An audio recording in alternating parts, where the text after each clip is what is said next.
Ekisaakaate kya Nnaabagereka eky'omulundi guno 2025 kiyindira ku ssomero Lijjanani Secondary School e Bombo Kalule mu Bulemeezi ng'olwaleero kiyingidde olunaku olw'omukaaga ng'abasaakaate bayigirizibwa emirimu egy'enjawulo wamu n'ennono zaabwe. Olwaleero abagunjuzi b'ekisaakaate essira bayitadde ku nsibo entuufu ey'empombo kw'ossa n'okubasomesa ku nkozesa y'omutimbagano ennungamu. Bayize ebintu bingi nnyo kukola empombo era tuli basiimu nnyo era tusuubira nti banaddayo ewaka bajja kusobola okuteeka ebintu bino bye mu nkola.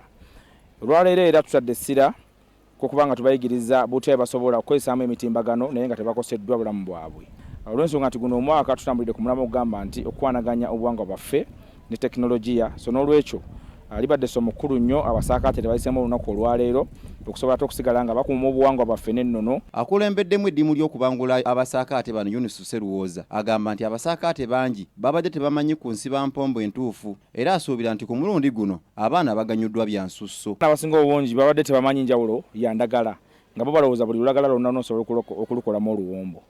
Kati nga nze mbadde simanyi nti nno mulimu ebitooke bya njawulo bye tubijjamu kuba nze mbadde ngezaako okukola oluwombo ewaka naye nga nzija ku buli kitooke kasitala olubanga luto naye kojja tuyigiza n'atugamba nti si buli kitooke tukikola ki tukikozesa. Abagunjuzi b'olunaku olwaleero batubuulidde okusoomoozebwa kwe basanze nga bagunjula abasaakaate naddala mu kusiba empombo. Okusoomoozebwa kwenfunye nti abaana yayagala munnyonnyola mu Luzungu ate nga tukozesa Luganda olwaffe olwana kubanga waliwo akawaayiro, waliwo akawuuwo, waliwo oluwombo, waliwo okuluwaayira. Njize nti oluwombo baba balugira balukaza nga bakozesa essanja lireeta essanja eyo lireeta akawoowo mu luwombo. Abasaakaate betwogeddeko nabo batubuulidde ku bye bayize ku lunaku olwaleero. Njize nti olulagala olukola oluwombo luba lulina okuba nga lugonda era balijja ku bitooke nga ndiizi.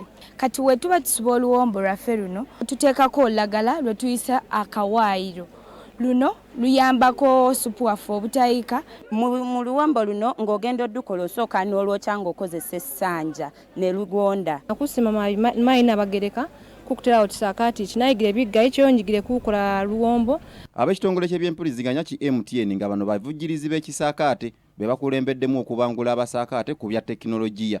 Tusazeewo okukola ekintu kino kubanga ensangi zino tulina abantu bangi abaagala okwekolera ebyabwe nga bayita ku mutimbagano ate okusinga nga bayita mu baana abato abatalina nnyo maanyi ga kwesalirawo oba abatannafuna kukuguka kutuufu. Ekisaakaate ky'omulundi guno kitambulidde ku mulamwa ogugamba nti okwanaganya ebyobuwangwa bwaffe ne tekinologiya nga kikomekerezebwa nga 18 Gatonnya w'omwaka guno.